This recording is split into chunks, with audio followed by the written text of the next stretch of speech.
Yes, that's in discourses. Yes, stages on the path. Also, it's also there in Listen Humanity. Listen humanity. Correct.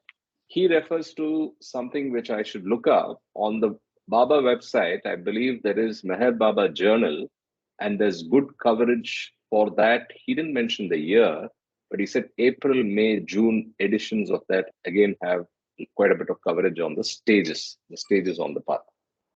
Oh The yes, stages as in the planes. I have not read the journal, and I mean, I just no, heard no. that today. Nirvana and Nirvikalpa, I had done some. I taken an article from the journal. Hmm. They are really very nice. Okay, great. Jay Baba. So it's already time. Let's get started. Ashok ji, aap padhiye How to Love God. Jai Baba. So you put it on the screen, or you want me to read? Oh, sorry. Yeah. Sorry. I thought it's already up there. No, otherwise I can read Oops. my. I have flyer.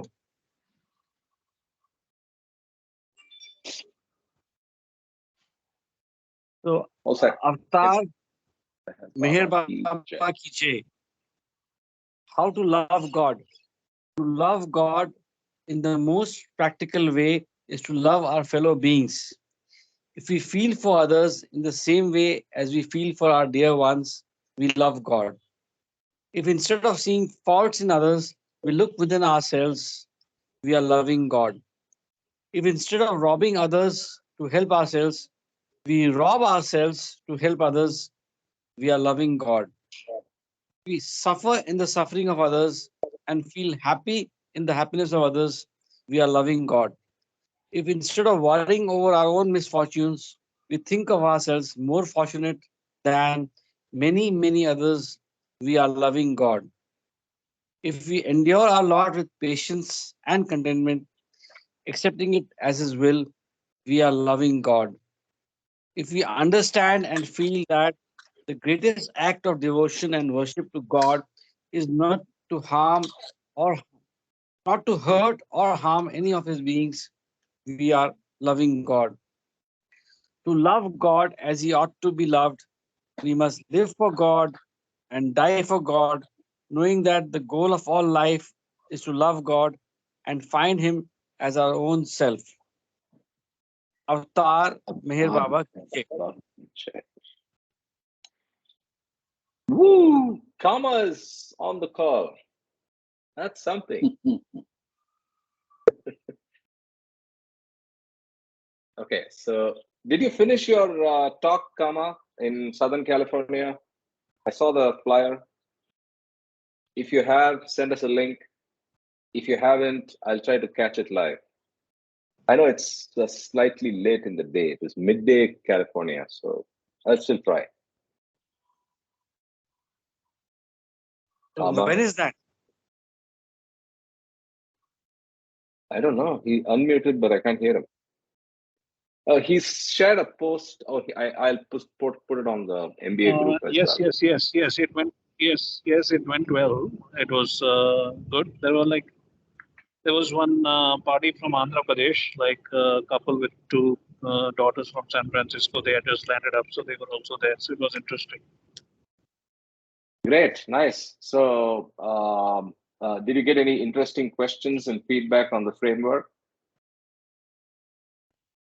Yeah. Basically. Okay, cool. All right. So let's get started. We are on page 321 on the digital copy.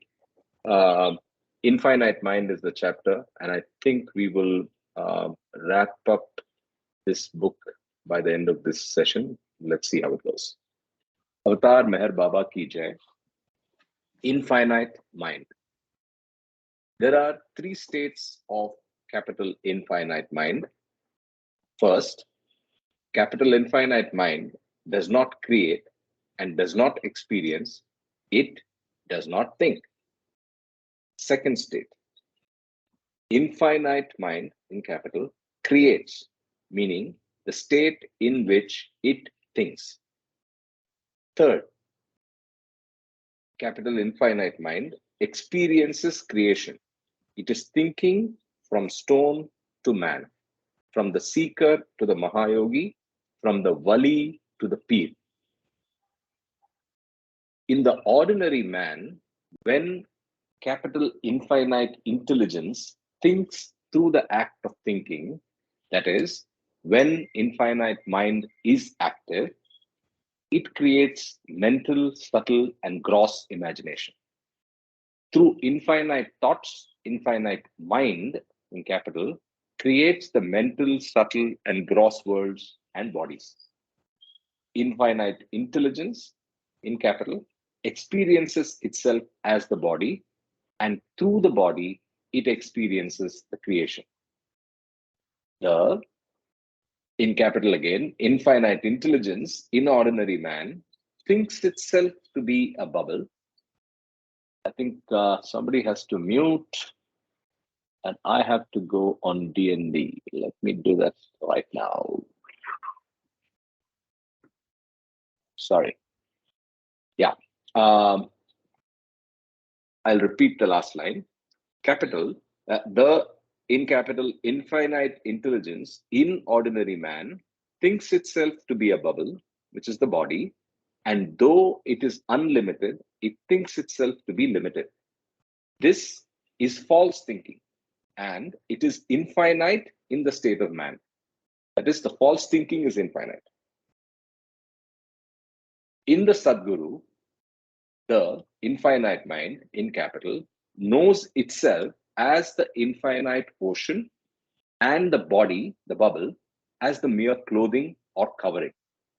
In that infinite state, the bubble bursts, and the Sadguru uses the clothing like body for his universal work. It is the same infinite mind in capital that is in man and in the Sadguru, but in the ordinary person, thinking is unreal, and the infinite mind thinks itself to be limited, a bubble. As the Sadguru, the infinite mind, again in capital, takes itself to be the ocean, infinite and boundless. This is the real thinking. The ocean knows it is ocean, not a drop and not a bubble. From stone to animal, the infinite mind, capital, thinks limitedly, as its act of thinking in subhuman forms is not infinite as in man. When infinite intelligence in capital, in all the forms from stone through man, creates formless imagination as mental, subtle, and gross universes, it does so infinitely because, as the creator, Ishvara, capital mind is infinite. Therefore, in all forms of evolution, capital infinite intelligence acts as the capital infinite mind to bring forth creation in all forms.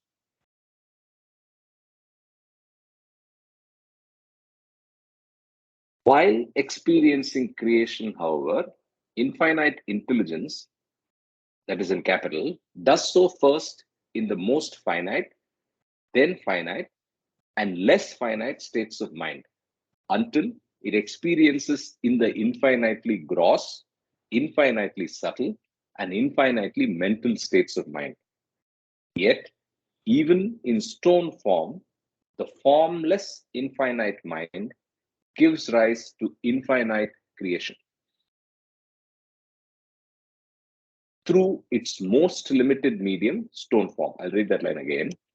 Yet, even in the stone form, the formless capital infinite mind gives rise to infinite creation through its most limited medium, stone form.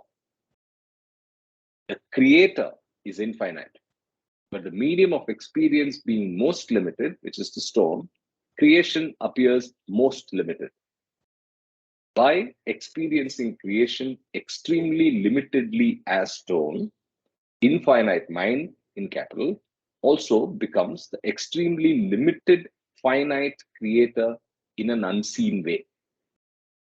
In an unseen and imperceptible aspect, the infinite mind, capital, becomes like this, colon. First, in stone form, The infinite mind, capital, creates most finitely and experiences the most limited aspect of creation. It only sees the hair on the head, is in brackets. Then you go to second one. In vegetable form, the infinite mind, in capital, creates less limitedly and experiences a less limited creation. It sees itself down to the chest, in brackets. Third, in animal form, worm, right up all the way to the ape. The infinite mind, in capital, creates less and less limitedly and experiences a still less and less limited creation. It sees itself down to the knees.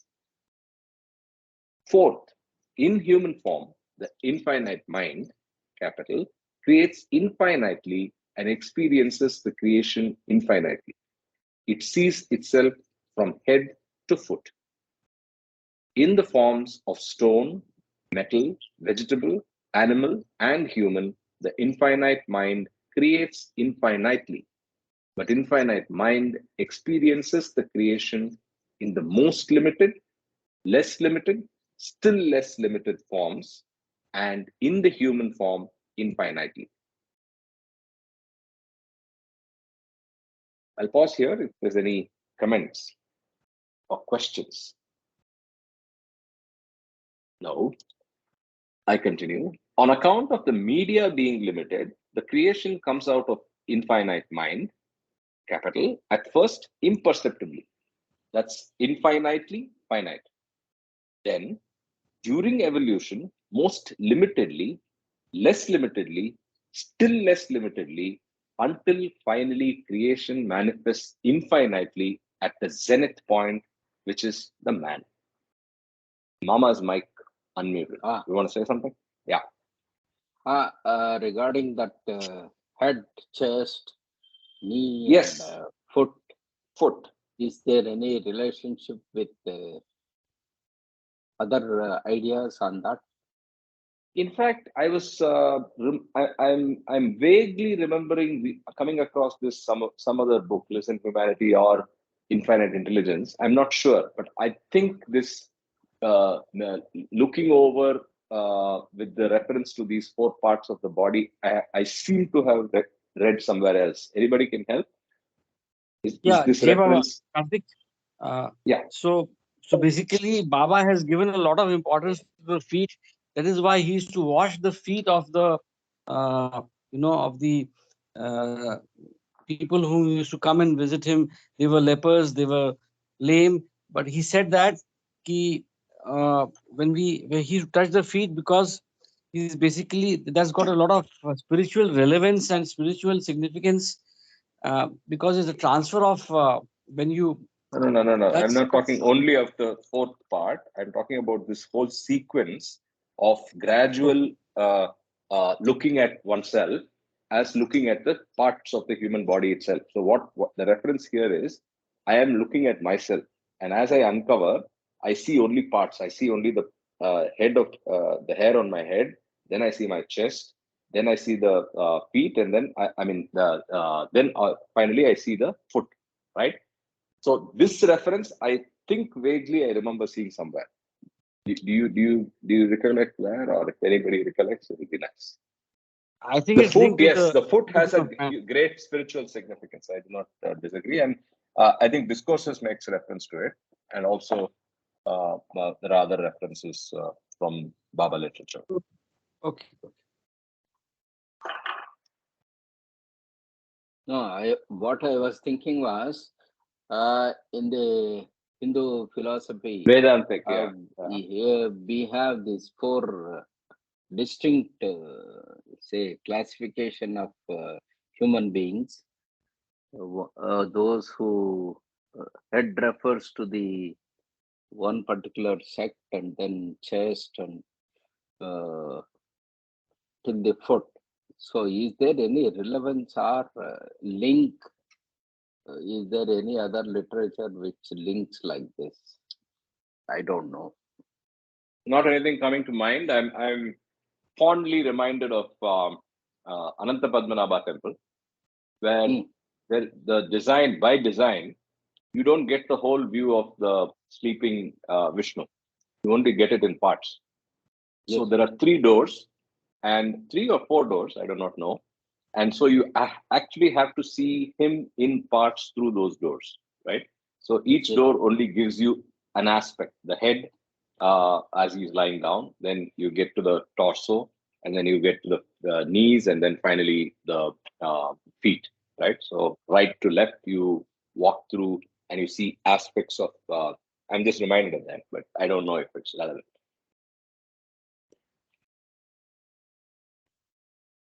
That's what. Some food for thought. That's all. Sure, absolutely. Let's continue. Here and now, through the infinite mind capital, in the human form, creates infinitely. It takes itself as limited because the sanskaras give rise to false thoughts and force infinite mind to experience the thoughts falsely. This means infinite mind capital thinks of itself as limited, and the body, which is creation, that it created, as unlimited, which is infinite thoughts.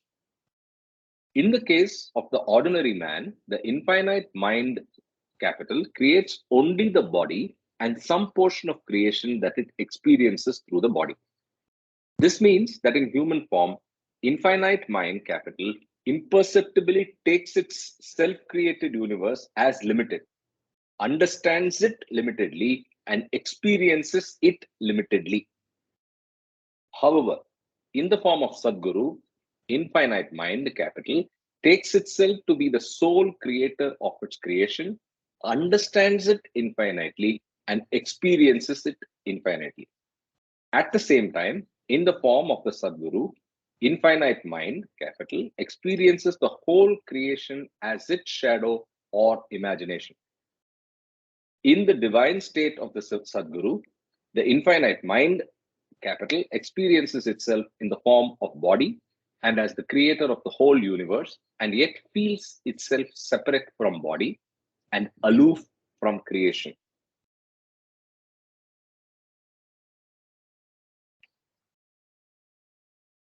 The avatar or the Sadguru declares, the whole creation has come out of me. I am in everything, and still I am separate from the universe, from everything. I am the producer of the whole creation.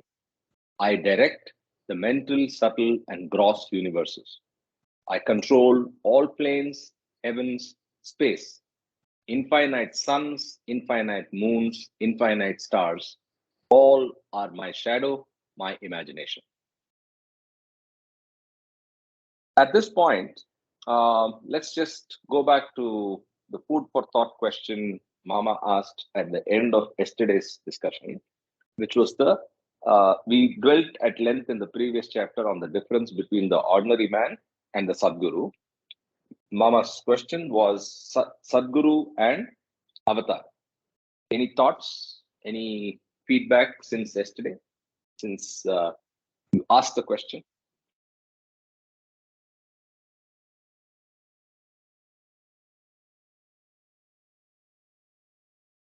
I was reminded of it as we saw the last paragraph. Go ahead, Mama. Yes, yes, yes. Once I read the last paragraph, the same thought came to me. Yeah. So it is almost equated with Avatar and Sadguru. But what is there is a sea of difference between Sadguru and Avatar.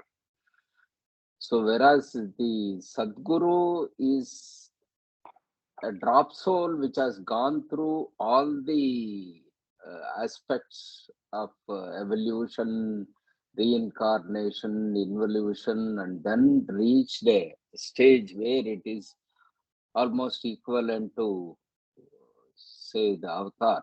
But this traversing through the whole gamut of spiritual path is taken up by the Sadguru. That is one difference. Whereas the Avatar descends into a human form and he lives as avatar.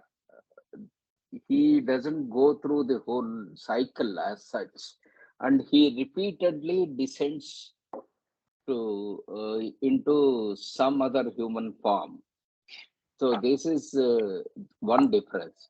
So we have to clearly understand what do we mean by descent, how this is happening, and what is the why Baba has said that 5 Sadgurus of that time makes him descend into a human form, and also then unveils him.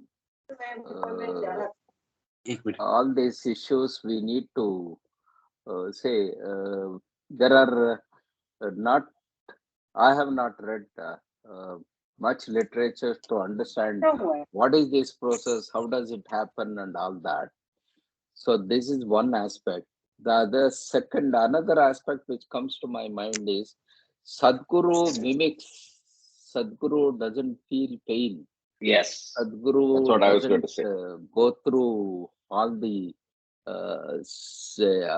whatever Material material, experiences.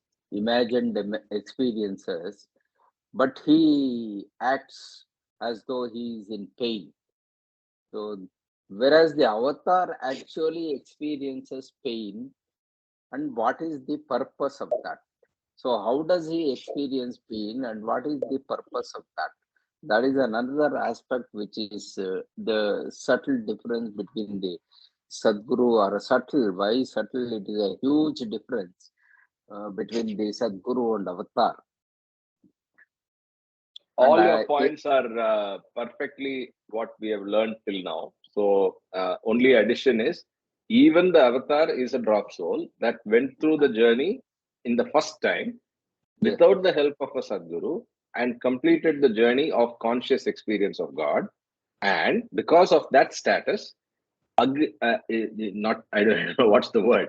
Because of that status, is forced to come again and again in the interest of humanity and other drop souls to give a push. yes, All the rest are the distinctions you already brought out between Sadguru and Avatar. The other only point is the status is the spiritual status and powers. If you go by discourses, are almost very similar. So it's almost, I mean, they are in charge, and the best example which Kama keeps saying is what makes me feel they are almost the same. Board of directors, chairman, right? So it's almost that all of them have the same authority and all the same powers, and the Sadgurus, I mean, but obviously the avatar is special. The avatar is special when he is there, right? I think that's all we know. I don't know if there is any more definitive literature available in the Baba realm on this. Of course, nobody before Baba has given this level of clarity anyway. But your question bothers me as well, which is why should the avatar suffer in reality, whereas the perfect master doesn't? So I don't know, but I don't think he's addressed that anywhere. Unless somebody knows about it, we can talk about it now. Jai Baba, I think that Avatar suffers because it's part of the divine theme, number one. Number two is he wants to show humanity that he's also going through the same pain process, even though he's self-realized. We notice that even after self-realization, the avatar suffers like a human being, whereas the Sadgurus don't suffer because they are acting, whereas the avatar becomes, right? He becomes everything in the universe, all the different kingdoms. So he experiences all the suffering himself. And the reason the Sadguru doesn't experience, the God realized souls don't experience, is because they have already gone through it. And this is their last stage anyway. And their function is to help people, right? The 56 God realized souls, remember, are a subset of the total number of people who get self-realized. We understand from Baba's literature that not everybody is going to be self-realized. Everybody will get liberation in 84 lakh human lives, which we know. Some people will get ordinary mukti or moksha after death. Some people will get nirvana, which is the first stage. Out of those people who get nirvana, some of them will get self-realization and drop their body. And out of this self-realized people, some of them will live for 20 to 50 years, depending on the preordained aspect that Baba says. Somebody had asked this question, how is it possible that only certain people, because the misconception is that everybody gets self-realization or God realization. No, we understand clearly from the different aspects of liberation or mukti that everybody will get liberation, but different souls will have different kinds of muktis. That is very clear. But the goal is to go for God realization, because if you go for God realization, at least you will attain nirvana, right? Sooner or later. That is one thing. We are deviating from the question, right? The question still is, like you said, one logic is he wants us to share, or rather wants to share. He wants to share this suffering and expose himself to what we are exposed to. But in effect, the weakness in that argument is even the Sadguru does it. He's faking it, but the ordinary man does not know it, right? The ordinary man sees him suffering as well and sees the pain. So that's the weakness in that argument. But I still don't know what else is there to. He's detached. Remember, Sadguru is completely detached because he's already God realized, and he has to see. Another thing is also, you have to remember, Sadguru's there is a certain kind of prarabdha karma that even the God realized beings have to go through. Like Ramakrishna Paramahamsa had cancer, and Ramana Maharishi also had cancer of his hand. But definitely they were totally detached. But that is also part of the karmic process for God realized people, that before they drop their body, they also undergo these kind of physical ailments. But they are totally detached because they are not attached to the body, as we know. But even Avatar is not attached to the body. But he has to experience that.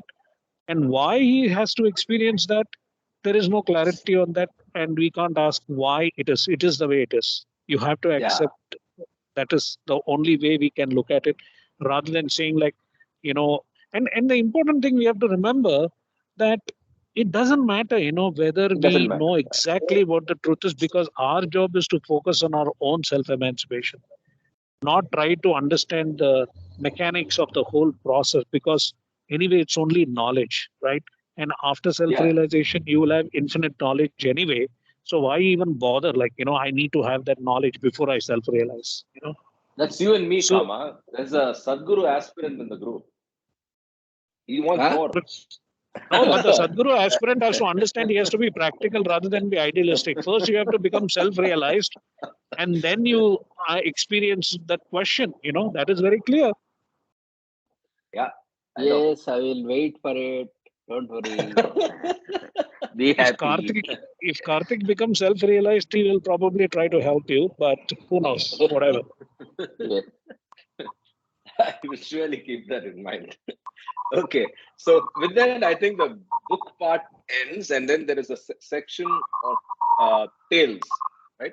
Let's quickly go through it. I think they are in poem form itself, so we'll just go through it. There are like 4 or 5 of them.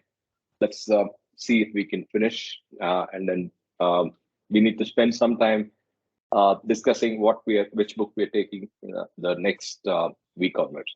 So let's start. This is the first of the tales. It's called Illusion. A bird of the forest once flew to a palace. Inside the palace was a mirror. When the bird came to the mirror, it saw there was another bird inside the mirror. That bird, the reflection, was only the real bird's shadow. But the real bird was deluded and took the reflection to be another bird. It started striking its beak against the mirror.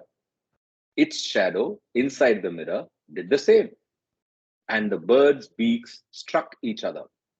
At last, the real bird was tired of fighting with the bird inside the mirror, but it could not understand that the bird in the mirror was no other bird but was its shadow. When the real bird became tired, the mirror crashed, and with it, the unreal bird disappeared. At that moment, when the mirror crashed, the palace also disappeared. The real bird was left alone, and it realized, I alone exist. Shadow does not exist. Shadow is nothing. But in spite of its being nothing, to bring it into existence is illusion. And though shadow is nothing, it is, and is whereby the illusion, self-delusion starts. When the shadow is found to be what it is, which is nothing, it is here that illusion ends. This story brings to my mind the story in Vedanta of two birds sitting on a tree. One of the bird is always experiencing what is around it, starts eating and all that, whereas the other bird never does anything of that, still keeps just watching. So this is one of the examples or imagery given. So we as human beings keep indulging in all our delusions, whereas the witness which is behind us is never involved in anything, but it is watching, but it is allowing the other thing to expend all these things and realize that it is only the witness. So the two birds are in effect one. One of them, one Yes, aspect is the witness aspect, and one aspect is the experiencer aspect. Yes, experiencer. Yes. Okay, nice. POW. Ah, POW. Commas POW. Pure observer witness. okay. Yes. Okay. Okay. So let's go to the next one. The hunter. Any other comments on that? I like the part of, I like the analogy there. The bird and then the mirror crashing. So till the mirror crashes, you're in that state. Right? I like the analogy. It's nice. But the analogy extends to the palace also disappearing, which is the key. Right? Everything Yes. is realized as nothing. Okay, next one. The hunter. In a hole in the ground, in a jungle, were rats.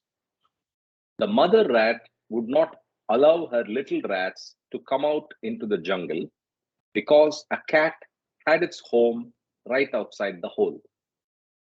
One day, though, a little rat sneaked out of the hole to see what was outside. No sooner was it out than the cat saw it and attacked and killed and ate the little rat. Nearby was a hound which was watching the cat eat the rat. This hound attacked the cat, killing it, and the hound ate the cat.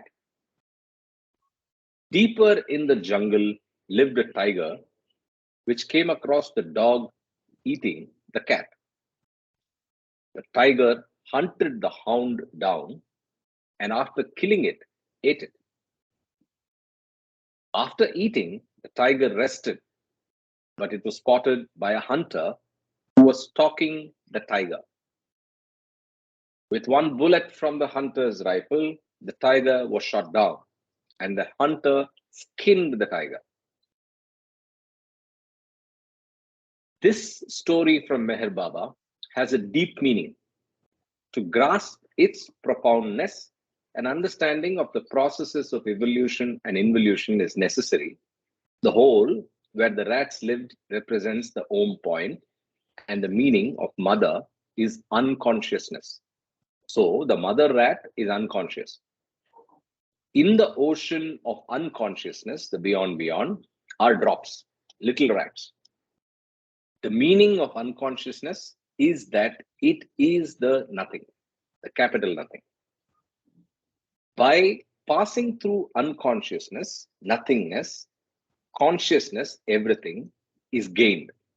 And this passing through the nothing is evolution and involution. The cats eating the rat, the unconscious drops coming out of the hole, is the gaining of gross consciousness by unconsciousness. The drops are contained in form. The hounds killing the cat and eating it is the consuming by subtle consciousness of gross consciousness. The form becomes energy on the subtle planes. I'll read that line again. The hounds killing the cat and eating it is the consuming by subtle consciousness of the gross consciousness. The form becomes energy on the subtle planes. When the tiger makes a meal of the dog, it means the consumption of subtle consciousness by mental consciousness. Energy transforms into mind on the mental planes. Now, the drop as the tiger has achieved mental consciousness. Lord of the jungle is in control of the mind. But the journey is not over yet, and the goal has not been attained. The hunter represents the goal, godhood, Shiva, and the hunter stalks the tiger to annihilate sanskaras and at last kills the tiger, wipes out the mind. The Sadguru is Shiva, and Shiva is the hunter of tigers. He hunts throughout the jungle to kill tigers, to annihilate the mind, I guess, and give the divine experience. The Sadguru is the hunter. With one bullet, he kills the tiger, meaning in an instant, realization occurs. This brings the journey to an end, and the goal of life is achieved. The hunter skins the tiger, and Shiva wears the tiger's skin. To attain the tiger's skin and to wear it as Shiva, all dying and killing is worthwhile.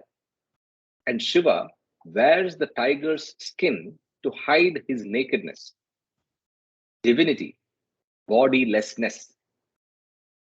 The Sadguru seats himself upon the tiger's skin. He has conquered the limited human mind. To be prepared to realize God is no joke. It is like being hunted like a tiger. The hunter wants my skin, thus fears every tiger. So, in its simplicity is a lot of profundity, right? So, I just want to read the phases again, right? And understand and try to ponder and think a little more on it. The phases, as in the analogous references to the various eating, right? So I think the first one is simple. Is just coming out of home point. That's getting out of the hole. Let's start from here. The cat's eating the rat. The unconscious drops coming out of the hole is the gaining of gross consciousness by unconsciousness. That is, the drops are contained in form. That is, form is gained. The hounds killing the cat and eating it is the consuming by subtle consciousness of gross consciousness. So, gross consciousness is consumed by subtle consciousness. Form becomes energy on the subtle plane. That's the hound eating the cat. When the tiger makes a meal of the dog, the consumption of subtle consciousness by mental consciousness. Energy transforms into mind on the mental planes. Again, analogously, mind, tiger, mind is the head of the jungle, mind is all powerful. So, mind is consuming subtle consciousness. Now, the drop as the tiger has achieved mental consciousness. Again, Lord of the jungle in control of the mind. But the journey is not over yet, and the goal has not been attained. The hunter represents the goal, godhood Shiva, and the hunter stalks the tiger to annihilate sanskaras. And at last, kills the tiger, wipes out the mind. Interesting. What do you think? Yes, and the most important aspect is skinning the tiger Yep. And then and wearing, the wearing of that. So I used to wearing have or a, sitting. yes, it gives a lot of new ideas because I used to think why Shiva should be with a animal skin on his body. And the other thing is why these Masters sit sadhus on and it. saints sit on it. It Yeah. was there, the question, but never had a particular type of answer. It is given here. Interesting. Any other thoughts? Others? Okay, let's go to the next one. Birds and the plains. This story relates to the inner journeys on the seven planes of involution. In a jungle were various kinds of birds, and the jungle resounded with their chattering, which roused a loud noise. Beside the jungle, but separate from it, were seven groves of trees, enclosed in an area of 100 miles, and each grove was next to the other.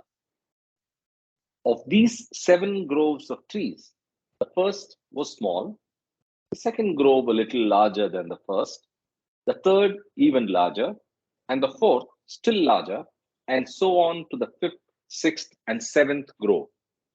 The seventh and last grove was the grandest and biggest of all, and within it was erected a beautiful palace. Each of these seven groves contained a bird. The bird of the first grove was the smallest, and the bird of the last grove was the largest. The birds in the jungle outside could not see inside groves of trees and knew nothing except that they existed. They were living on whatever they caught outside. After ages and ages of having been enmeshed in the attractions of the outside, a bird of the jungle flew away towards the inner groves because it felt life on the outside to be uninteresting. It flew into the first inner grove, but the instant it was inside, it was consumed by the bird there and died. Now, the bird of the first inner grove, after 7 years residing there, also flew away, and it flew into the second inner grove. When it landed in the second grove, the bird that was there instantly ate it. Thus, after every 7 years, each bird of each grove went on flying from one grove into another. Eventually, the bird of the sixth grove flew into the seventh. From the sixth grove, it could see the palace in the seventh grove, and the sight gave the bird the insatiable desire to enter the palace. When the bird reached the palace, it found the doors open. It went inside. There, on his throne, capital H, sat the seventh bird, the biggest ever, who, when he saw the inquirer, immediately attacked it and, tearing it to pieces, ate the bird from the sixth grove. But while consuming it, the big bird died. While with its dying, the palace crumbled and the whole grove vanished. It was nowhere. There, there now remained neither bird nor grove. Everything was in ruin. The bird that was abiding in the first grove ate the bird from the jungle. That is, the jungle was the gross sphere, and the first inner grove was the first subtle plane.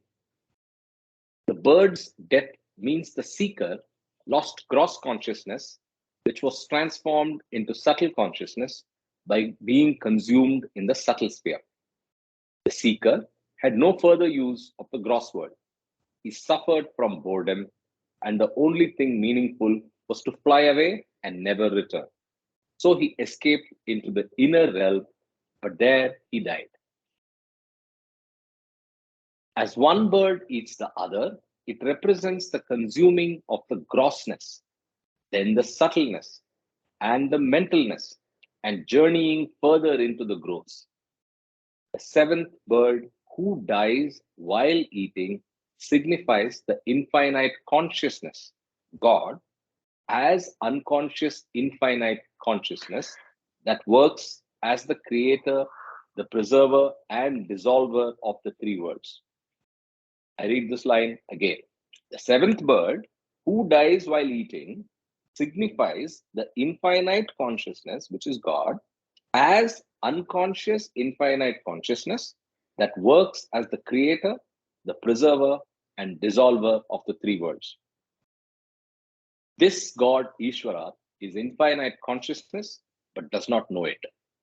Ishvara is God, but God as infinite unconsciousness.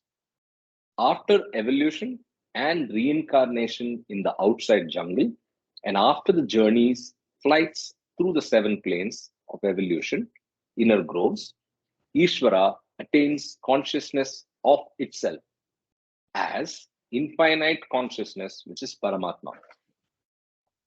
When Ishvara, the conscious infinite unconsciousness, attains the conscious infinite consciousness, Ishvara vanishes. When infinite unconsciousness becomes conscious, everything that is unconscious crumbles into nothing. The consuming by the seventh bird of the sixth bird signifies the state of nirvana, the divine nothing, divine zero. And the palace represents the vacuum of nirvana. Nirvana is the annihilation of everything, which is false. It all crumbles into nothing. I am nothing. I am nowhere. Even God is not there.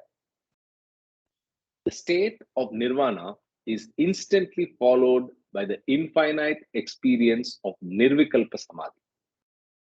I am everything, the divine everything, the divine all.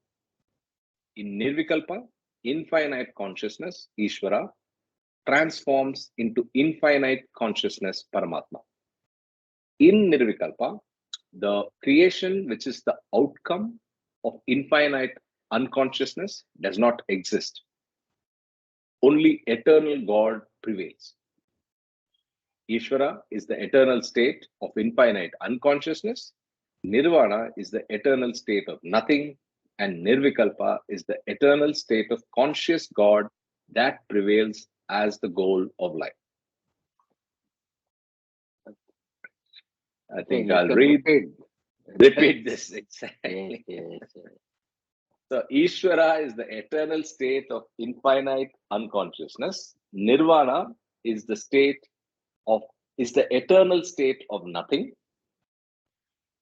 And Nirvikalpa is the eternal state of conscious God that prevails as the goal of life. So this is again a very nice analogy. Oh yeah, that's the end of it. Yeah, any comments?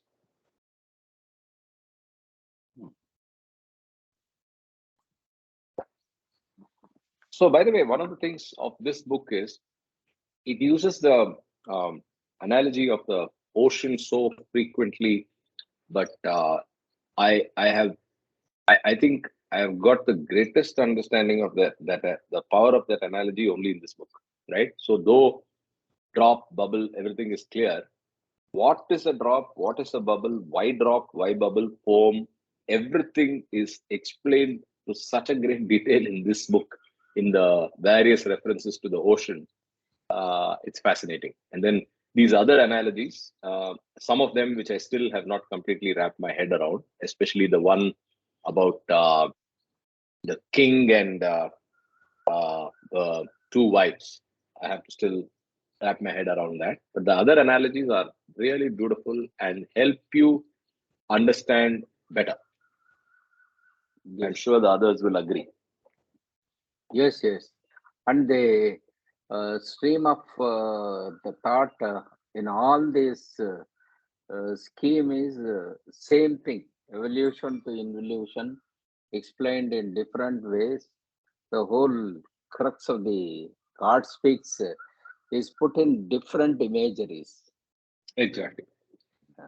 And it's if you get stuck with the use of this words infinite intelligence, infinite mind, and get confused or get uh, distracted by its repetition, that can also hurt your progress. But then what you just replace it with God, conscious God, Yes, or reality, and then it becomes a little more easier to relate to, yes, because that is what it is. He's using different aspects of God, of divinity, when he uses those words. Very nice book.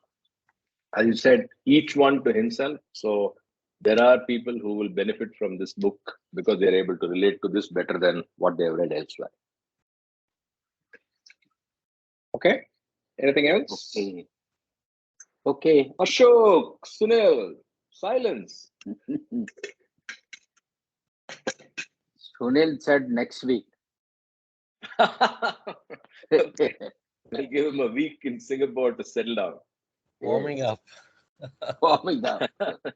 Good. Uh, We can't wait. Jai Baba. Okay, so the next one. Ocean is as it was. The ocean is as it was is a story Meher Baba personally recounted, and it reveals something of the inner nature of the subtle and mental planes, which are what they are: nothing and a mere illusion. But to know illusion as illusion and to experience the ocean, these subtle and mental planes have to be passed through. Only then is it realized that the only then is it realized that the ocean alone exists, that the ocean is what it is, eternal, indivisible, and infinite. In this story, each of the seven fish indicates an inner plane, and the relation of the fish to the ocean concerns the nature of the seven inner planes. In an ocean, there were seven fish.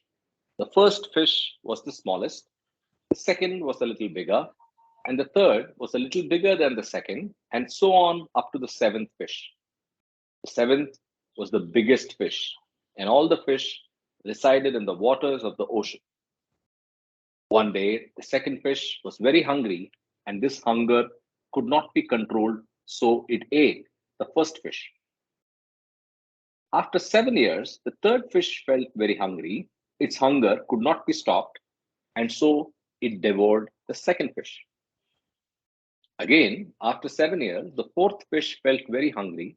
Its hunger could not be controlled, and it consumed the third fish.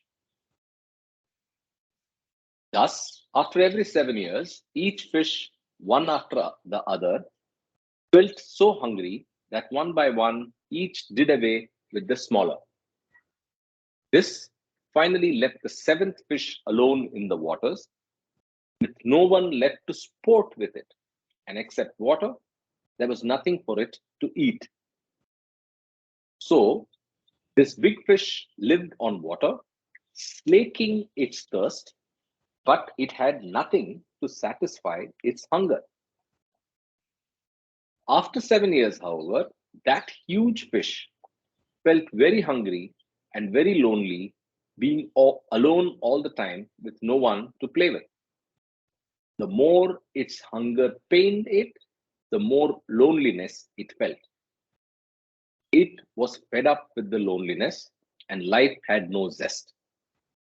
The big fish could no longer control its appetite, and disgusted with life, it ate itself.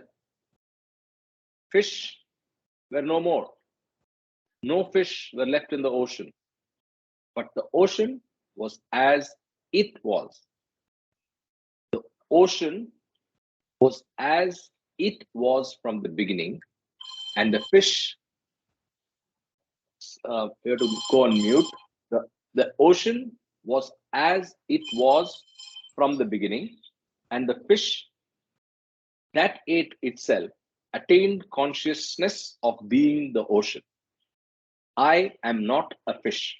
I am the ocean.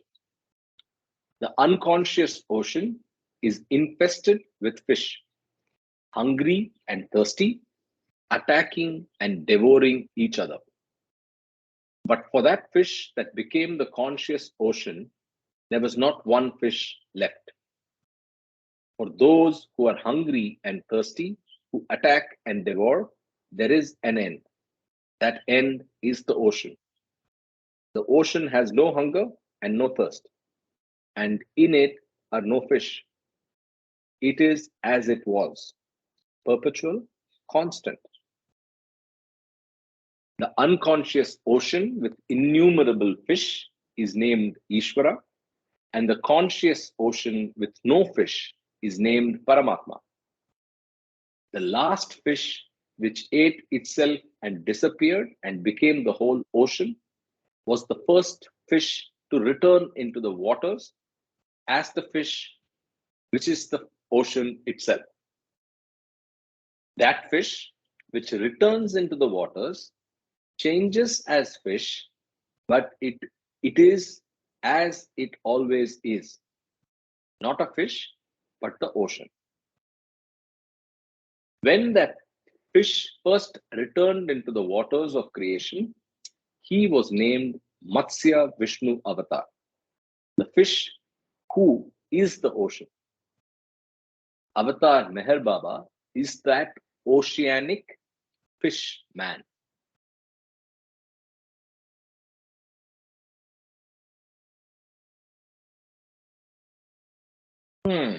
Any comments on the distinction between the bird analogy and now the fish analogy?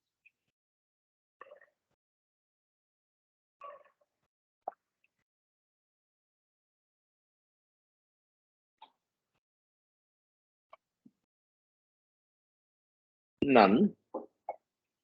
So we continue. Hello. Yeah. Talking without unmuting. Okay. Sure. This eating process is to be looked in as a process wherein the higher planed souls who have gained partial reality to help the others to reach that plane. So this is the hierarchy as Baba has told. So those who are in the hierarchy are so many, and 56 people God realized. Say all this hierarchy is explained as eating. So it may look as though they are destroying something. They are destroying their grossness or subtleness, and then bringing up them to the next higher plane. That's how I looked at this eating process here. Jai Baba. Fair enough. Good observation. I think this is the last one. Friction. This story So was given after by this, I will be quitting. I will finish the book and then quit. So you can have the conversation and then decide on the future. Okay, go ahead. Yeah, sure. The story was given by Meher Baba and also relates to the 7 inner planes. There are 7 seas of life and there is one ocean of life. Each sea of life is imperceptibly joined together, and beyond the 6th sea lies the ocean. In the first sea of life were millions of boats full of men and women.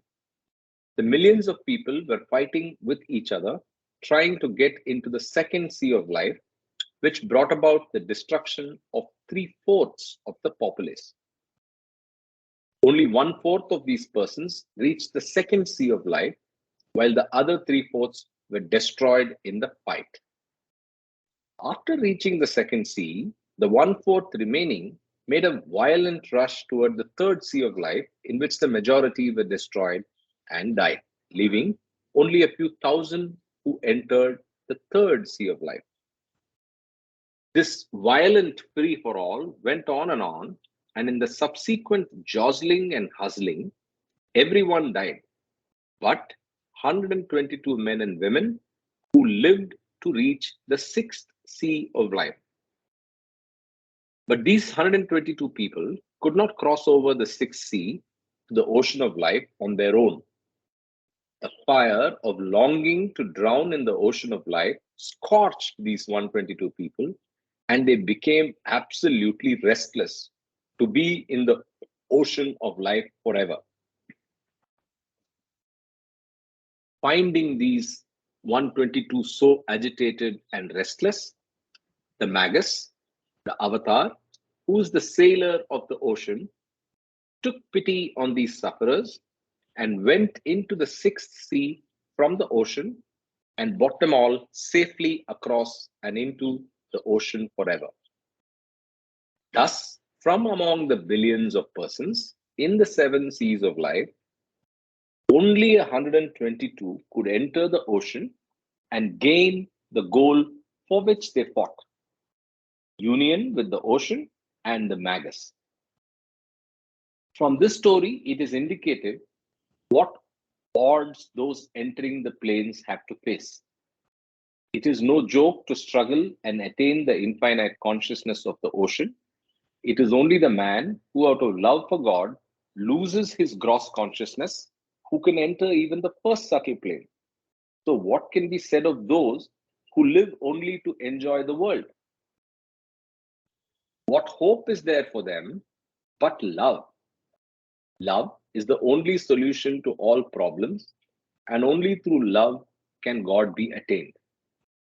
But the love should be honest love without a tinge of selfishness or hope. I think that's the end of the book. Okay. Ends with love. Ends with love. Yes. So the last line, it's a bit tricky. Without a tinge of selfishness is okay, or hope. Yeah. Because our usual connotation of hope is being positive, say, always think ahead and all that, without a tinge of selfishness or hope. So it didn't sound so. I mean, it should not. prop- I think Yeah. hope is more in the context of objectified love. Yes, Love with an objective, right? So yes, yes. I yes. think, yeah. So to love to get something out of it. So when you do it with the absence of that something, Yes. then it is the true love, pure love. Yeah. Yeah. Jai Baba, Okay. Avatar Meher Baba ki jai. Baba We ki have jai. completed the book. Avatar Meher Baba ki jai. So yeah, what's the next book we read, guys? Yes. Mama, any ideas?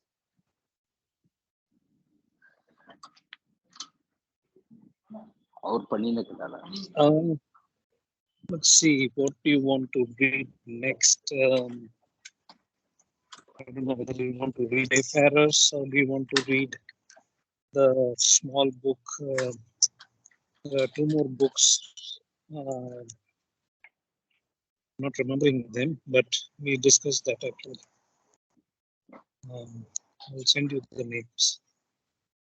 Okay, we'll have to pick something. So the two trains of thought that we have at this point is, one is we take a light book and then get into something more serious. The other is there's also a ground of opinion that we can go back to another reading of the God Speaks, which I support as well. I mean, I'm okay either way. But we should soon get back to doing another read of God Speaks after what we have done twice, because I think when we go back now, we may be able to get newer insights and also get confirmation of understanding many of these things that I think we have a little better grasp than before, right? So that's my 2 cents. Ashok, Sunil.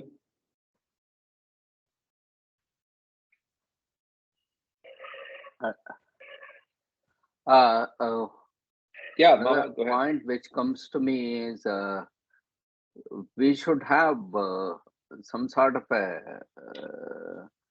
platform wherein we can link all these things, what Ashok was trying to do, and then keeps doing it. So he comes up with all the, say, jointed references. And Kama, of course, is an encyclopedia for that. So can we have some sessions wherein some aspects are brought together with all the books? So that we can do in later sessions. So this needs to be done so that we have a sort of a link up with all these things. Different types of explanations of the same concepts, are some books enlarging them and some book cryptically telling about that and living at that point, which we face as a difficulty in understanding. So all these link ups can be exercised in a different way in this platform, if possible. It's an honorable objective. It needs a lot of work.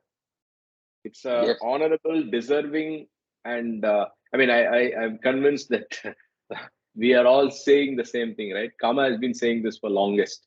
He's been saying some way of linking everything for quite some time, right? So a semantic cross-indexed platform of understanding all the references and all the Baba literature in one place, right? So I think one is the actual the tech or whatever we need as the platform to put it together. The second is what you're saying. Hey, can we take this up and at least discuss it?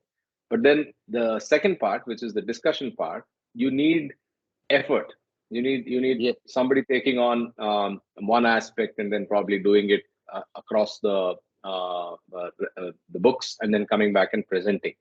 So I think Ashok has been doing it as we read, but then maybe one of us can take up one theme and see if we are able to give all the references that at least we could find, and then we can go from there. Yes, that should not be the immediate one, but we I should understand. go on reading. Yes. Understand.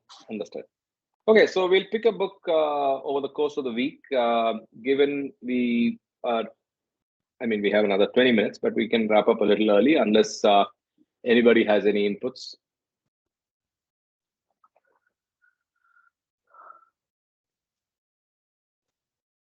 So, Kama, when are you back?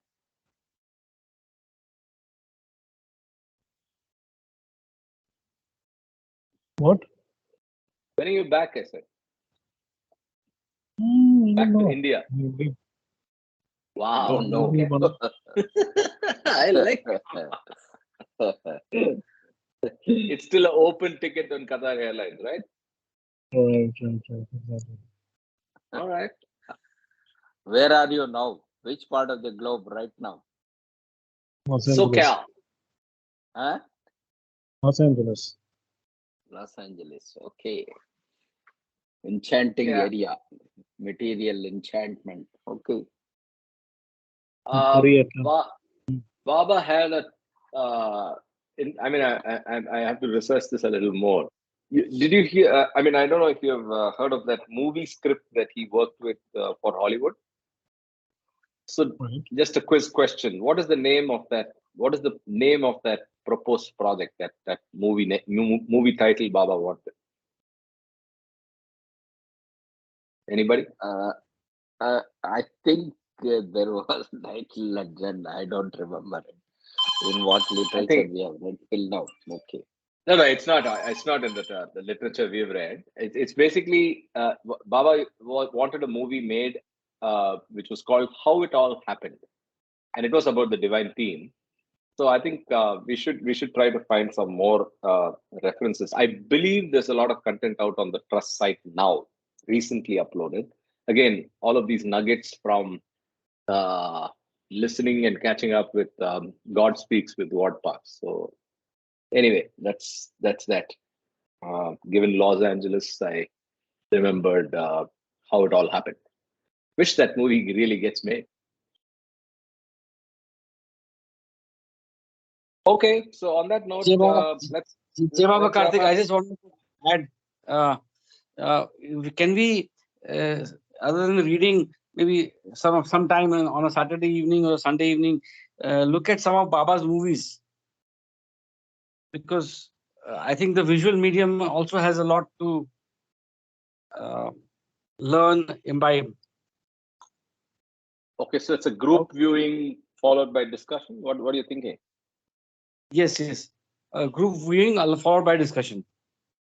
Interesting. Why don't you pick a movie, pick a time, and actually run it? Same link. Let's do it. Okay, let me think about it. Sure. Maybe next weekend or the weekend after that. Do something short and let's see it together and then talk about it. Not a bad idea. Let's see how that goes. Short means what time? What short, can you define? Maybe 20-30 minutes. 20-30 minutes. Yeah, 20-30 minutes. There are a lot of, yeah. lot of movies. Yeah. All right.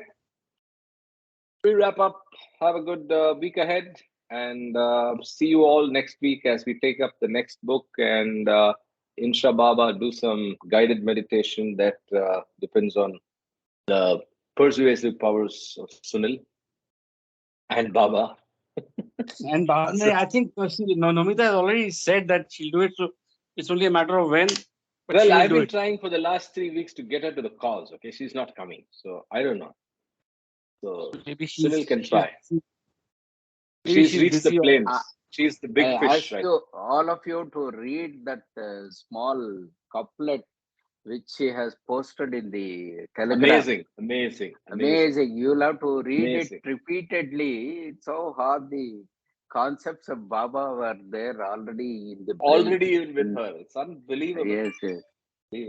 And that's why I put a message that Baba drove you to the Dhar family to be more related to Baba. Yep. Yeah. Yeah, that's a good read. Yes, yes. I'll just bring it up here. I will try.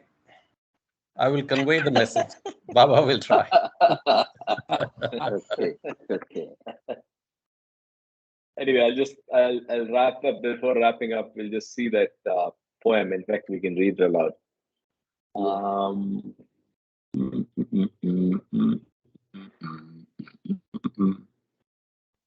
Can you see it? Yes. 17th February 1985. We shall not get into how old she was at that point in respect to her age. How young? Okay. Whatever, yes. Kashmir Times. The title of the poem is God, and then maiden name, Nomita Moti. He, who is out of our sight, sent us here to love and not to fight. He said to fight over his name was just a sheer shame. He said we should make sure there's no rich or poor. He said for him all are same. If one is unknown or of great fame, to tell us that he is one. I think I'll read that line again. He said for him all are same, if one is unknown or of great fame. To tell us that he is one, he came to us as prophet Christ, Krishna, Nanak, one by one.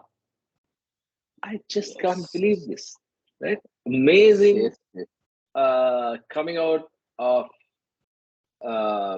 somebody's childhood and so close to Baba's message, right? Yeah. So it just shows, as you rightly said, she picked that family, and the rest is history. Yes, Baba has talked through her, and Absolutely. then made her way further ahead. Yes. Okay, Jai Baba. gentlemen. Okay. Jai Baba, everybody, and let's catch up. Mama, you still have a plan to come to Jayanagar? Yes. I'll have to rush through now. So I see you there. Concern. I'll see you there. Okay. Okay. Okay. All right. I'll see you there. Take care. Jai Baba. Jai Baba. Jai Baba. Jai Baba. Jai Jai Baba Baba. Kartik.